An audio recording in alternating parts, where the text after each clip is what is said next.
The book is definitely about turning 50 and 50. You know, you still go through trauma, trials, and tribulations. The first thing I want to do about my book is talk about my acknowledgments here. I would first like to thank God for blessing me with the gift of expression, the ability to share my thoughts and emotions with the world. I am truly grateful for your support and for choosing to be part of this journey. Thank you for the purchase. If you have not purchased it, it is on Amazon. Make sure you do that. Thank you for your purchase, and I would like to thank you, he know who he is, for pushing me to be better every day unapologetically, to own my confidence, to embrace my power, to step fully into my sexy without hesitation. You were my biggest cheerleader, my loudest supporter, and my most devoted fan. And for that, I am forever grateful. Listen, when life takes a turn and you decide that you are going to take a turn with life, you just keep on turning, right? So, like I said again, okay, some people have joined me.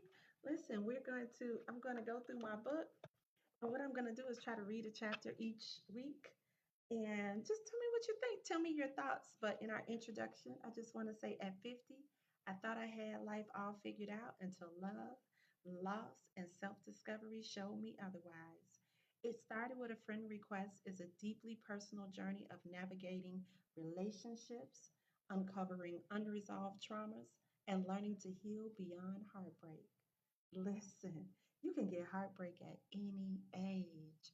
It is not just in your young age. I thought that, but listen, at 50, heartache, boo, it can take you out. I promise you. Through the highs of passion and connection to the lows of betrayal and abandonment. This book explores the lessons hidden in our most vulnerable moments. Therapy became my lifeline, revealing patterns I had unknowingly repeated and pushing me to confront the parts of myself I had long ignored.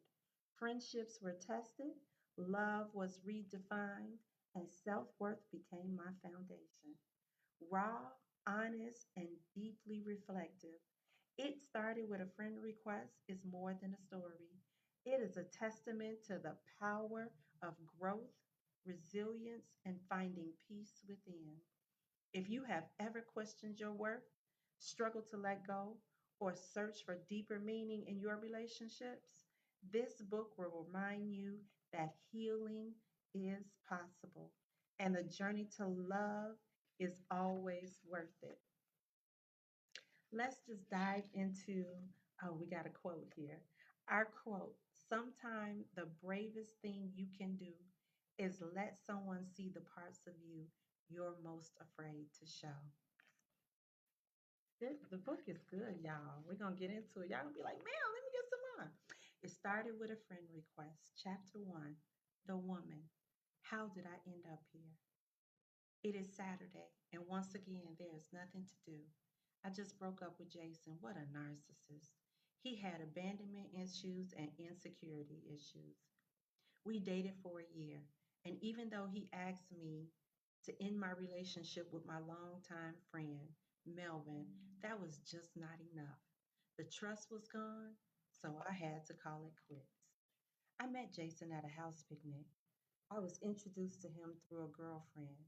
As she was about to make the introduction, he beat her to it, saying, "Hi, I'm Jason, and you're going to be my girlfriend."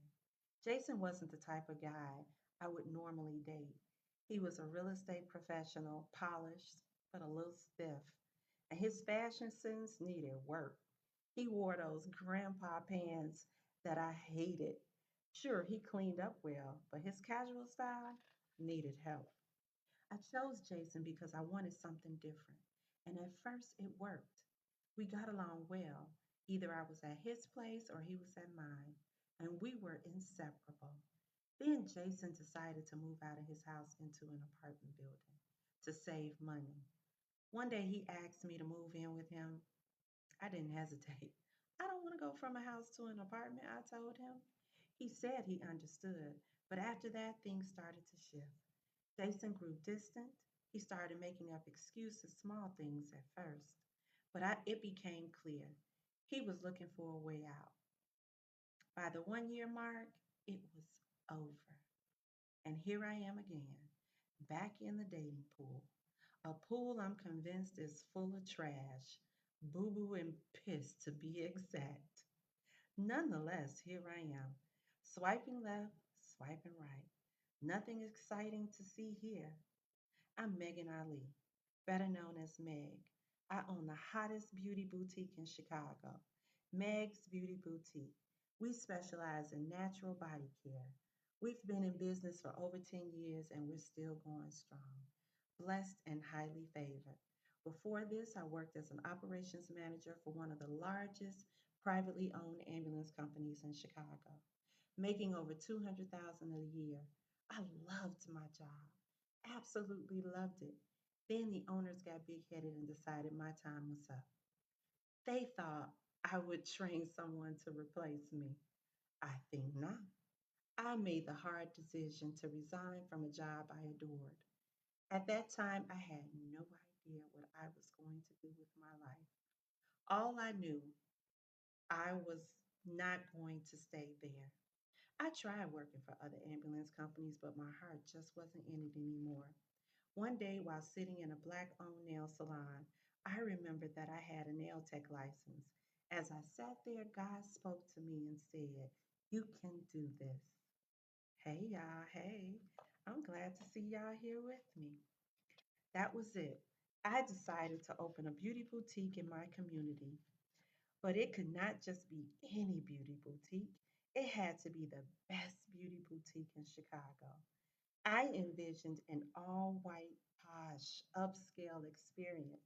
My goal was to bring that level of sophistication to my neighborhood because I believe that working class women deserved upscale experiences without having to leave their community. 2 weeks later, I opened Meg's Beauty Boutique. It was a success. Business has been amazing. My love life, on the other hand, well, that's in the shitter. I am also a mother of two, a grandmother of 10, and my daughter Sahara lives in Georgia with her two grandkids, and my son Brent lives in Chicago with his wife and 8 children. Yes, Brent and his wife has been very busy. I love them both to pieces. These days, my life revolves around work and family. And that was chapter one, y'all. Listen, okay, that was easy to get on here and just go live. Y'all let me know in the comments what you think of the first. That was just episode one. That was chapter one, and we gonna get into the nitty gritty. Let's see. How often would I like to do this? I was thinking of Mondays because Mondays is my day off, but that was kind of fun. And let me know that y'all enjoyed that. And we can see if we can do it. Not tomorrow. I gotta work tomorrow. Sorry. But Monday, see you Monday. It said I have to do like so many minutes in 30 days or whatever. But listen, this was fun. Until next time, y'all. Now I gotta see how do I log off of this sucker. I don't know. But it said I did 10 minutes. Bye.